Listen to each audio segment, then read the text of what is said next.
할렐루야, 반갑습니다. 할렐루야. 우리 사도행전 2장 말씀 보시겠습니다. 사도행전 2장입니다.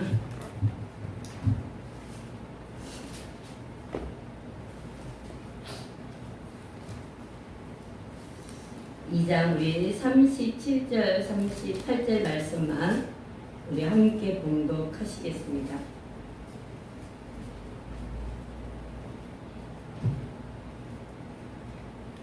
그들이 이 말을 듣고 마음에 찔려 베드로와 다른 사도들에게 물어 이르되, 형제들아, 우리가 어찌할꼬 하거늘.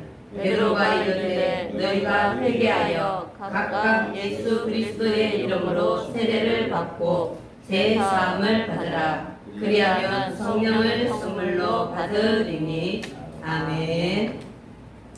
우리 사도행전 2장에서 오늘 이 14절에서 47절의 말씀인데, 우리 37절, 38절에서 하나님의 말씀을 우리 주시고자 하시는 말씀을 찾고자 하겠습니다.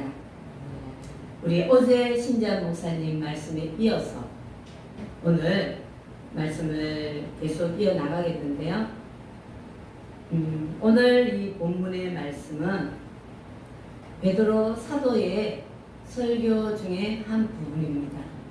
오순절날에 모인 무리들 가운데 성령이 충만하여서 그들 가운데 어제 우리 신 목사님 말씀하셨잖아요. 이때껏 우리의 귀가 듣지 못하는 것을 들었고 우리의 눈이 보았고 우리가 말하는 것이 자의로 말하는 것이 아니라 성령의 말하게 하심을 따라 다른 언어들로 말하기 시작했습니다. 그때에 많은 각국에 흩어져 있던 유대인들이 이 오순절날 예배를 드리러 많이 올라왔을 때에 각국으로부터 이 사람들은 예루살렘으로 오순절 예배를 드리기 위해서 올라왔던 것입니다. 근데 이때에 이 사람들이 모여서 기도했던 사람들이 모여서 뭔가를 말을 하는데 들어보지 못한 말들을 하는 거예요. 처음으로 들어보지 못하는 말들을 할 때에 각각 자기 방언으로 제자들의 말하는 것을 듣고 그들이 소동하여 이르되, 이게 어떻게 된 일이냐? 이 제자들은 어떠냐? 갈릴리 사람들이 아니냐? 갈릴리 사람들이 어떻게 무식한 사람들이 자기의 말들을 하느냐? 이 사람들은 그것이 신기하니까 소동이 일어나고 신기한 거예요. 그래서 메대인가 바데인가 엘람인가 메소포다미아 유대와 갑바도기아 본도와 아시아 블루기아 밤빌리아 애국가 및 브레네에 가까운 리비아 여러 지방에 사는 모든 사람들, 로마로부터 온 사람들, 나그네, 유대인들, 유대교에 들어온 사람들, 이 수많은 사람들이 이것을 보고 놀라며 당황하며 이르되, 이것이 어찌 된 일이냐? 어떤 이들은 심지어 말하기를, 조롱하기를 이들이 세술에 취하였다 라고 말을 할 때에 그 말에서 베드로가 11사도와 더불어 함께 서서 소리 높여 이르되 그들에게 말씀을 증가합니다. 여러분의 귀에 들리는 이 말은 술에 취한 것도 아니다. 지금 이 시간이 제3시인데 어떻게 술을 먹겠느냐? 제3시는 유대인의 시간으로 아침 9시 그들이 10시에 예배를 드리기 위하여서 기도하기 위하여서 모일 때에 이 시간에 술을 먹지는 않는다. 그러니까 이거는 술에 취한 것이 아니다. 사도 베드로는 힘주어 말하기를 하나님의 말씀에 구약 선지자 요엘서의 말씀에 이미 하나님은 말씀하시기를 말세에 내가 내 영을 모든 육체에 부어주리니 너희의 자녀들은 예언할 것이요 너희의 젊은이들은 환상을 보고 너희의 늙은이들은 꿈을 꿀 것이다. 내가 내 영을 남종과 여종에게 부어주리니 그들이 예언을 할 것이다. 이들이 말하는 바는 이들이 지금 여러분의 귀에 들릴 때에 술에 취한 말같이 들리지만 이 모든 것은 하나님이 요엘 선지자를 통하여서 말씀하신 바 말일에 내가 그들에게 내 영을 부어주셔서 하나님의 영으로 말미암아 이 말들을 하는 것임을 말하고 있는 것입니다. 그는 그 설교를 통하여 말할 때에 주의 크고 영화로운 날이 이르기 전에 피가 변하여 어두워지고 달이 변하여 피가 되기 전에 누구든지 주의 이름을 부르는 자는 구원을 얻으리라 말씀하셨습니다. 예. 이스라엘 사람들아 너희는 이 말을 들으라. 내가 지금 말하고자 하는 이 모든 것은 다윗 선지자를 통하여서 하나님이 시편에 예언하셨고 하나님이 다윗을 통하여서 예언하셨던 그 말씀이 성취되어지고 예언되어지는 것이다. 하나님의 정하신 뜻과 미리 아신 자들로 말미암아 내어준 바 되어서 하나님의 뜻대로 그 일들을 이루신 분이 예수 그리스도이시다. 그분은 복 없는 자들의 손에 의하여 사망의 십자가에 못 박혀 죽은 것 같으나 하나님께서 다시 사망의 고통에서 풀어 살리셔서 이 모든 것을 어떻게 해요? 사망에 있게 하지 아니하시고 다시 부활하셔서 우리가 보는 가운데서 하늘로 올리셨고 다시 보좌 우편에 계셔서 우리를 위하여 간구하고 계심을 예수 그리스도의 죽으심과 예수 그리스도의 살으심에 대하여 사도 베드로는 말씀하고 계시는 것입니다. 그 말씀을 행할 때에 그는 담대하게 예수 그리스도의 부활을 그들에게 알리셨습니다. 그리고 말씀하시기를 그가 뭐라고 했냐면은 우리 36절 말씀 우리 함께 보시도록 하겠습니다. 그런즉 이스라엘 온 집은 확실히 알지니 너희가 십자가에 못 박은 이 예수를 하나님이 주와 그리스도가 되게 하셨느니라. 아멘. 베드로 사도는 그들에게 말하기를 이스라엘 온 집아 너희는 정령이 알아라. 너희가 십자가에 못 박은 이 예수를 하나님이 주와 그리스도가 되게 하셨다라고 말씀하고 계시는 것입니다. 그들이 오늘 본문의 말씀처럼 이 말을 들을 때에 너희가 십자가에 못 박은 이 예수가 누가?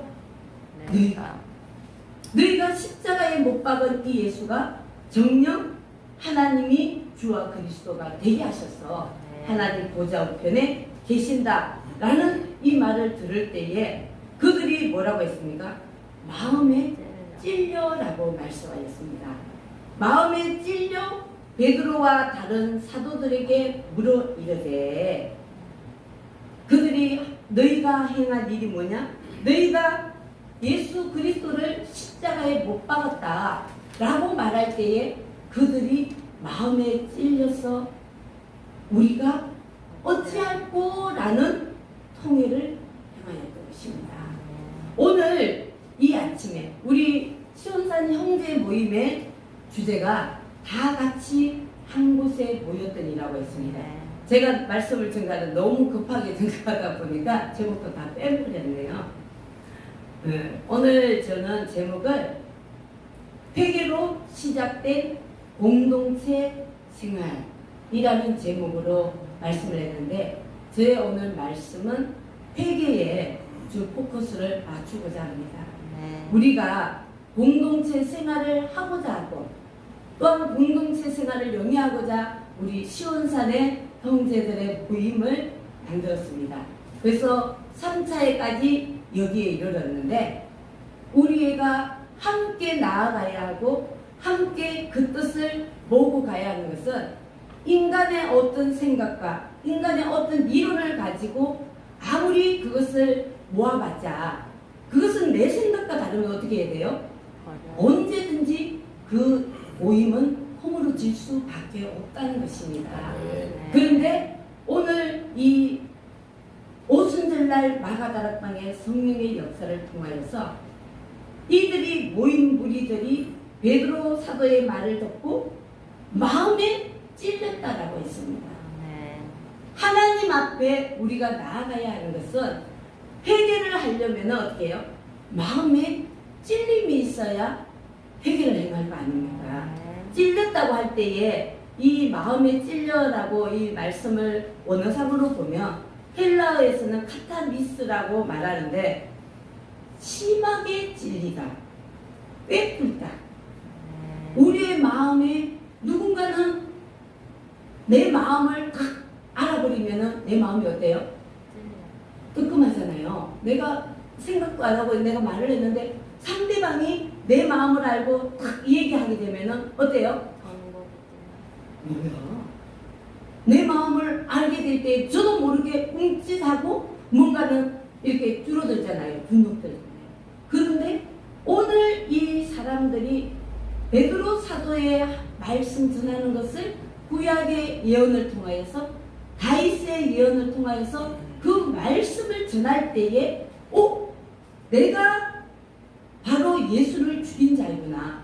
내 마음에 찔림을 받았다라고 했습니다. 찔림을 받을 때에 그 마음에 내가 양심의 가책을 느끼며 더불어 이성적인 죄책감을 강하게 느끼고 있는 것을 찔려라고 표현을 하고 있는 것입니다.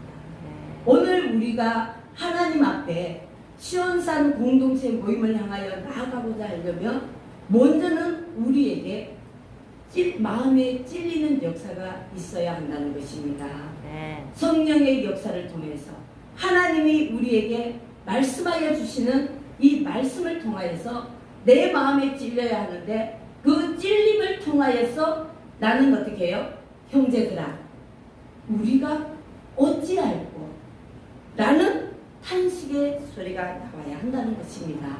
하나님의 말씀은 히브리서 4장 12절의 말씀에 살아있고 활력이 있어 좌우의 날선 어떤 것보다 예리하여 혼과 영과 및 간절과 골수를 찔러 쪼개기까지 하며 또 마음의 생각과 그 뜻을 감찰하나니 라고 말씀하고 계십니다.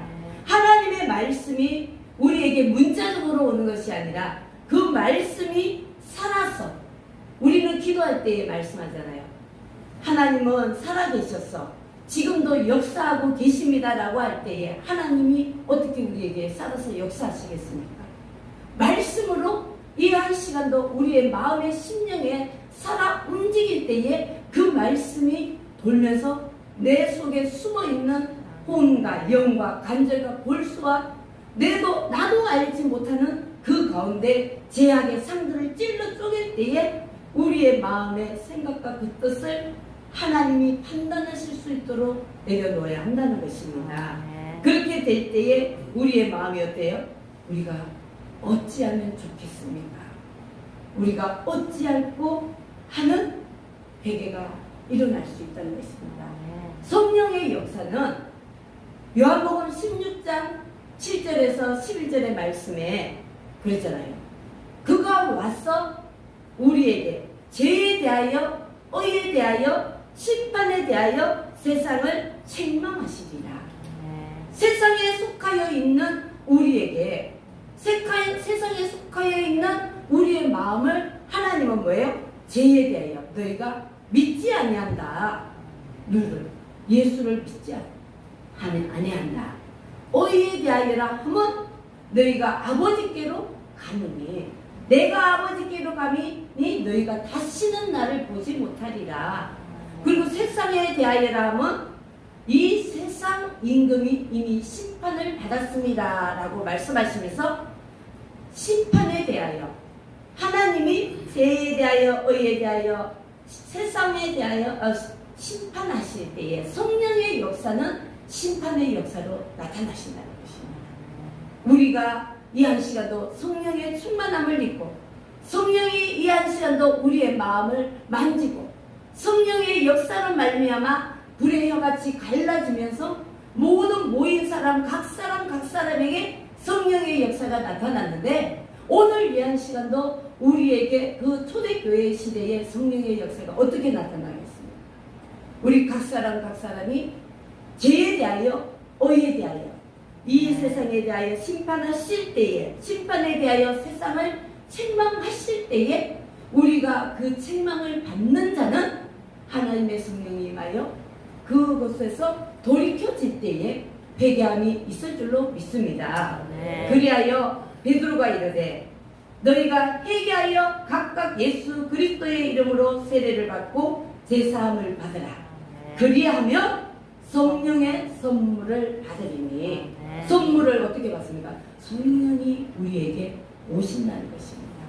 성령이 우리의 마음 가운데 오시며 거룩하신 하나님의 영은 더러운 것과 함께 할 수가 없습니다. 그래 아니고 어떻게 해요? 돌아설 수밖에 없잖아요.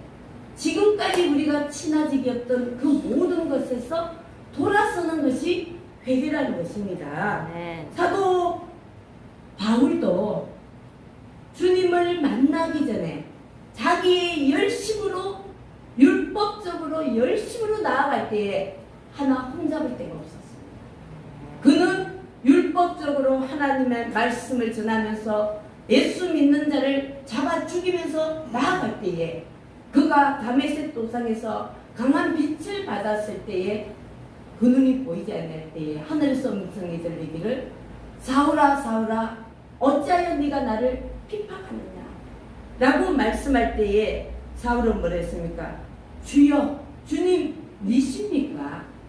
니십니까? 라고 물을 때에 나는 네가 핍박하는 예수다 라고 말씀했습니다. 자신이 하나님에 대하여 핍박한다고 생각했겠습니까? 안 하잖아요. 우리 오늘 찬송 불렀습니다.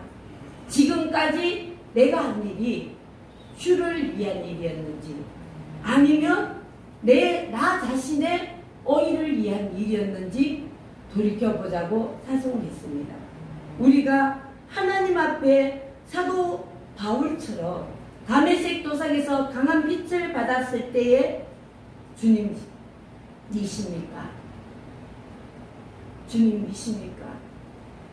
나는 네가 핍박하는 예수다. 핍박할 때에 사도 바울 그 당시에는 예수 믿는 자를 잡아 죽였던 건데 자기의 율법과 맞지 아니하니까 하나님이 오직 자기가 믿는 신인데 자기가 믿는 유일하신 하나님인데 그 사람의 몸을 입고 하나님의 아들로 나타났으니까 사도 바울은 그가 맞지 않았던 거예요. 믿을 수가 없었던 거예요. 우리는 자칫 내가 생각하는 것 외에 내가 생각하는 것 다른 것이면은 우리 어떠합니까? 잘 받아들여지지 않잖아요. 배척하잖아요.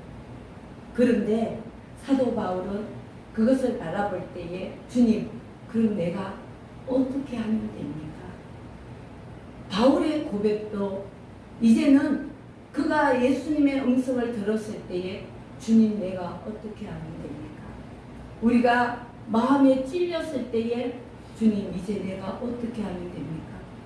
나는 지금까지는 하나님의 일을 한다고 행하면서 다녔는데 주님 내가 하나님을 예수 그리스도를 핍박하는 자라고 하니 주님 나 어떻게 하면 됩니까?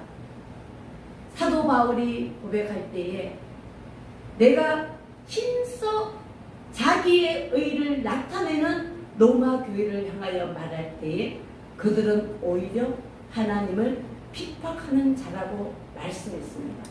자기의 의가 드러나게 되면은 자기의 의로 열심히 나아가게 되면은 그것은 오히려 하나님을 예수 그리스도를 핍박하는 자 가운데 있을 수밖에 없다는 것입니다. 저는 오늘 이 시간에 여러분에게 말씀을 마무리하고자 하는데 우리의 마음이 하나님 앞에 나는 뭔가는 열심히 행하였다고 생각하고 달려왔던 때가 저에게도 있었습니다. 그런데 그것을 행하지 아니하며 나는 뭐지? 나는 하나님 앞에 내가 지금까지 뭐 했지? 내가 이 시간 죽으면 하나님 나라에 이룰 수 있을까? 라고 스스로 내가 그 믿음에 대해서 의문을 던질 때가 참으로 많이도 있었습니다. 그런데 정말 회개라는 것을 제대로 깨닫고 보니까 회개가 그냥 하나님 앞에 눈물 흘리고 하나님 너 정말 잘못했다고 땅을 치고 후회하고 울면서 하고 돌이켜서 다음에 돌아가면 똑같이 그 일이 일어나는 일들을 수없이 반복하여 보았던 것입니다. 하나님은 이 시간 우리에게 회개를 요구하실 때에 울고 눈물 흘리고 고백하고 끝나기를 원하지 아니하십니다. 회개는 슈브에서 돌아서는 거예요. 우리가 하나님의 집을 향하여서 돌아서서 그 의의 집을 향하여서 나아가는 것을 회개라고 합니다. 슈브. 우리의 마음이 의로 계시는 그 하나님께 우리가 돌아서서 아버지께로 가는 것을 하나님은 우리가 회개하였다라고 말하는 것입니다. 첫사람으로 머물러 있으며 아무리 눈물 흘리고 울고 내 잘못을 고하였다 할지라도 여전히 어떻게 해요? 다시 첫사람에게로 돌아갈 수밖에 없는 것이 그것이 율법적인 회개라는 것입니다. 아무리 내 죄를 고하였다고 할지라도 그것은 제 사함을 이룰 수가 없는 율법적 회개라는 것입니다. 그렇다면 우리는 율법적 회개가 있으면 복음적 회개가 있지 않습니까? 그 복음적 회개로 완전히 제 삶에서 제 삶 있을 수밖에 없잖아요. 우리가 첫사람에 매여 있으니까 오직 위로부터 구원받은 새 사람, 그 새 사람으로 우리가 방향을 틀어서 그 방향으로 나아가게 될 때에 하나님을 향하여서 그 하나님의 집을 향하여서 찾아가는 우리의 마음의 심령의 상태가 이루어지게 되면은 성령이 우리 안에 함께 가심으로 말미암아 우리가 성령의 선물을 받게 될 줄로 믿습니다. 그러한 일들이 오늘 이 아침에 우리에게 이루어지기를 간절히 바랍니다. 그래서 정말 이 시간에도 하나님 앞에 우리가 회개할 때에 우리가 우리의 삶에 있어서 적극적으로 행하는 자세도 있고 소극적으로 행하는 자세도 있는데 시온의 공동체의 모임은 오직 시온산을 향하여서 형제가 연합하여 나아갈 때에 저와 이소연 목사님이 서로 다르잖아요. 저와 박승미 강도사님이 다르잖아요. 우리 목사님들 처음 만났는데 어떤 때 여러분들 가장 즐거운 마음을 느껴요? 마음의 평화. 하나님의 말씀을 듣고 같은 바의 말씀을 듣고 나니까 그때 여러분 제일 즐겁잖아요. 근데 내 생각과 다를 때는 어때요? 마음에 안 들어. 돌아서고 싶을 때가 있어요. 저도 그렇지만 내 생각은 중요하지 않아. 하나님의 말씀에 비추었을 때 하나님의 말씀과 맞으면 나를 내려놓을 수 있는 그러한 이 공동체가 이루어지게 된다면 어때요? 사람마다 우리를 보고 두려워할 수밖에 없다는 것입니다. 그래서 기사와 표적이 많이 나타나면서 우리 사도행전에 정말 꿈 같은 얘기잖아요. 믿는 사람이 모든 물건을 서로 통용하고 재산과 소유를 팔아 각 사람의 필요를 따라 나누어 주고 날마다 마음을 같이하고 성전에 모이기를 힘쓰고 집에서 떡을 떼며 기쁨과 순전한 마음으로 음식을 먹고 하나님을 찬미하며 온 백성에게 칭송을 받는 그런 저희들의 모습이 될 수 있다는 것입니다. 그것을 사모하시지 않습니까? 그러한 축복이 오늘 이 시간에 우리의 마음이 찔리고 하나님 우리가 어떻게 하면 좋습니까? 지금껏 내가 한 모든 일들을 하나님 앞에 구하고 하나님께로 우리의 마음이 향하여져서 내 안에 하나님의 집을 온전히 이루어서 우리 모두가 하나님과 함께 할 수 있는 귀한 이 하루가 되게 하여 주옵소서라고 기도하실 수 있는 귀한 시간 되시기를 간절히 바랍니다. 말씀을 마치겠습니다. 우리